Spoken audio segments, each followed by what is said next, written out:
Salam, this is Joan. Um, this is a tape I'm making for the month of September to summarize what I've been doing with prayer and time. And it's also getting close to elections, so it's when we need to think about our leadership. I was going to start with a prayer.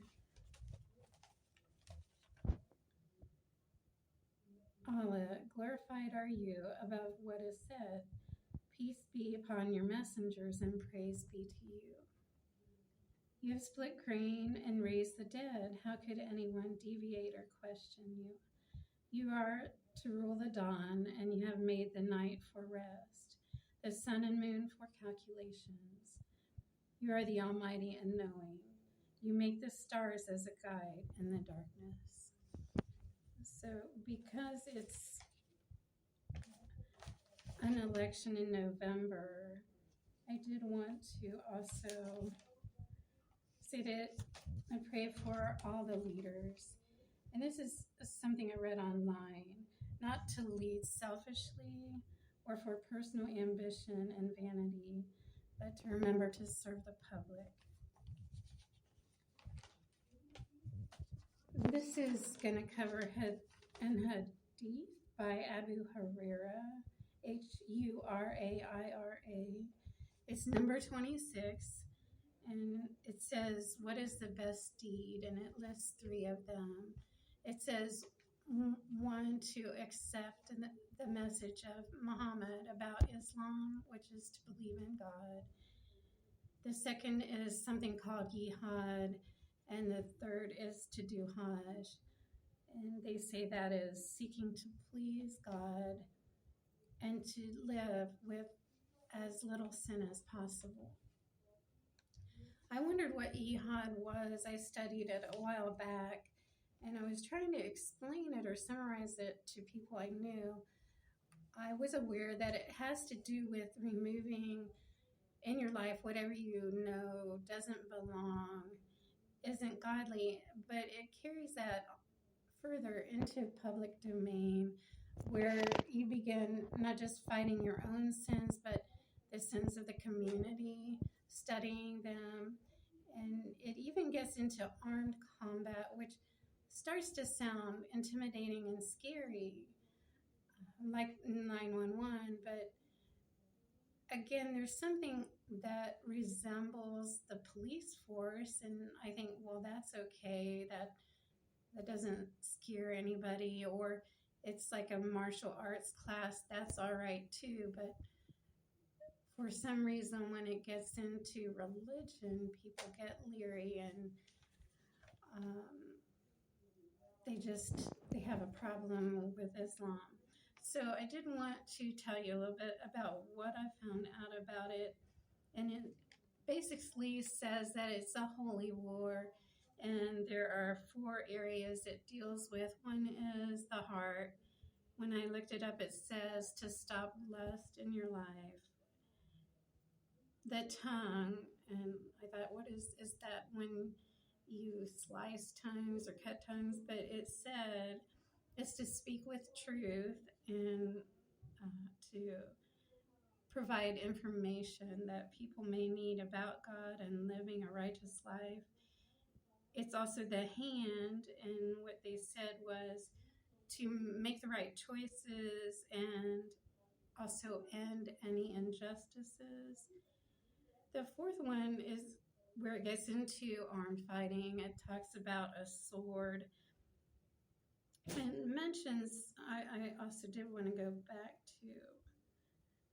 to, removing sin in your own life, which would be an inner problem, or ego. I thought maybe it could also be beauty versus faith, but it listed dealing with greed and jealousy in our lives. And then it goes on to say there's greater and lesser jihads. The greater one is the one we have our own sins, and the lesser ones, the ones of the community. And when it gets into armed fighting, I said, well, what I thought, well, what are the types of ways they do that? And it listed guns, explosives, and that's when it does worry everyone. Then it lists terrorists in clarity, and it says that it's different in that area because it might even target Muslims themselves when they don't do what they're supposed to. There's groups, it listed one is the GIA. I don't know anything about that. And another one called Soldiers of the Pure. There's also Al Qaeda. And all of it can involve personal martyrdom. And just like in the military when you join up. So then I was going to talk about, so in September, what I did, I joined a class called Rise, and it studies oppression, poverty. You start investigating why it exists in your life. Most recently, it was saying, well, we're on the 5th chapter. There's 15 lessons. It's asking about hidden rules of class systems. Of course, in America, we have 3. And it gets us to discuss our own issues.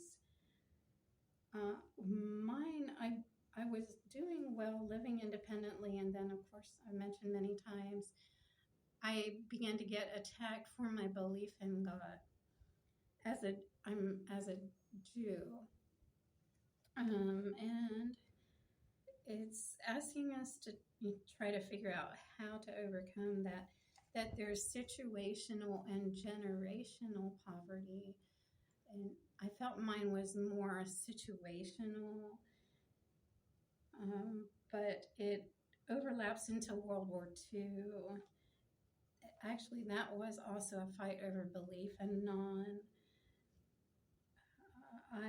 it asks how you can solve the problems involved in class systems, and some ways I did that. Well, I heard on TV that there was starvation in other countries.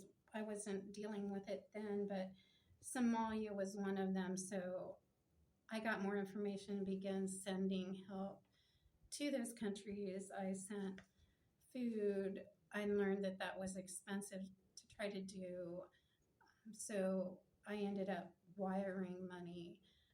But because you worry about someone being hungry and just getting money, that they'll need to transition to their own currency, I did send food to make sure that they would just right away be able to eat.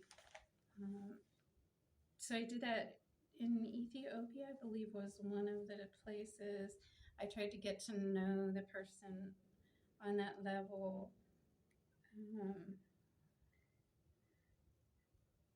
One of the things I'm trying to deal with is I'm having employment withheld from me. I'm not sure why, but I am getting federal help. So I thought I'd mention a little bit about my skills. I've done dental assisting, insurance work. I handled, they were dental and medical claims. I do receptionist duties, also telemarketing, accounting. I'm an accounting clerk. I don't have a degree, but every day I balanced in a dental office the income that was received and accounts payable, accounts receivable, and sent out statements. So if you can help me, I would appreciate it. So that's one way I could improve my life. I wanted to mention that a busload of Muslim women said that I could leave with them, and that was an interesting moment. All I had to do was exit the bus I was on and get on theirs. But because I didn't know anybody, I was afraid to do it, to leave people I had become familiar with and just meet, especially that many people at one time. But maybe in the future I'll be able to do it. So I've been discussing ways to rise above the issues I'm dealing with, and I was told that Jewish people sometimes get help from celebrities. So I did. I have been offered help from Kenny Rogers. I used to like his music, and George Bush.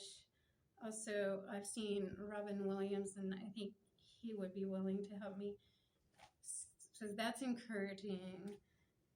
But that's what I'm dealing with. It asked us to talk about the hidden rules of class systems and language. I thought, well, it's tough because you're not allowed to discuss them, but you know that they exist. I lived a cash life, and my husband, while I was married, took me to what was called the Parade of Homes. These homes were so big. I mean, they were gigantic. And you wonder, well, okay, and why are we going to see a house like this? What we have is an apartment. How can you even pay for it? Because I've supported myself in a one-bedroom apartment with vaulted ceilings, and just to heat it on the pay I was receiving was tough.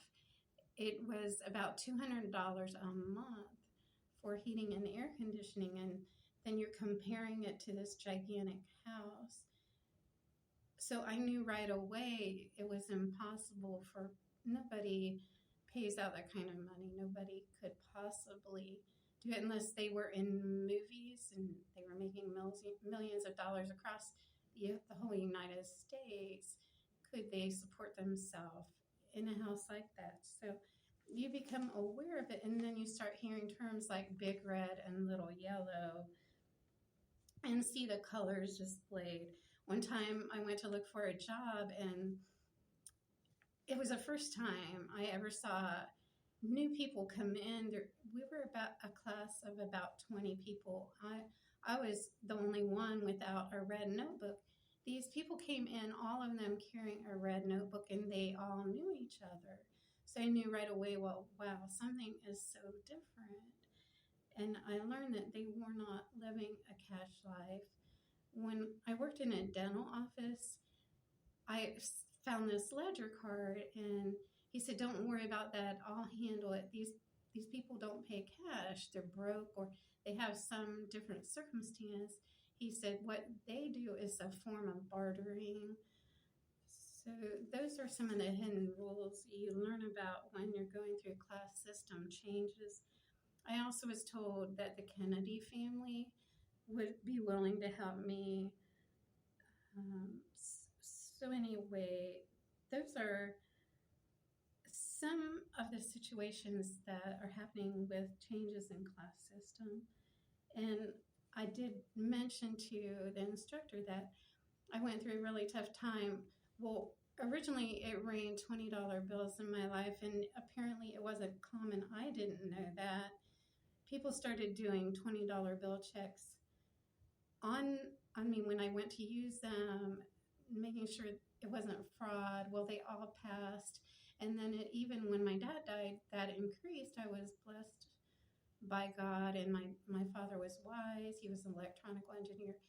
Anyway, somehow it started raining $100 bills in my life, but I then finally went through this period of time where it all stopped, and I called the temple. I was a practicing Jew. I was shaky. I was unable to pay rent. I knew that the amount of money I had left would run out, and I was trying to decide what to do. I was never broke. So I was going from my hotel room to my car in fear that I would be living out of the car. And I called the temple to tell them, something unusual is happening. What can I do? And I never really got an answer, but I did get help. For a while, I went to, it was called a triplex, and I was able to pay what little I had left every month to live there. But I finally got help when my car broke down, and I wasn't given a job. I had no clue what to do, so I just called the police. I said, I have no idea what to do. Can you tell me? My car's broken down. I can't pay to fix it. In fact, I can't pay to stay anywhere anymore. And the highway patrolman just knew what to do. I was fortunate. He drove me to what was called a family development center. And it was actually, it looked like it was an old congressman's house. It was a really nice looking building with expensive furniture, but they had taken it and given it to the poor. And we were allowed to stay there as long as we cleaned to pay for staying there. But that's now the circumstances that I'm dealing with. So I would so appreciate if you could help me with the unemployment. And that's all I have to share for now.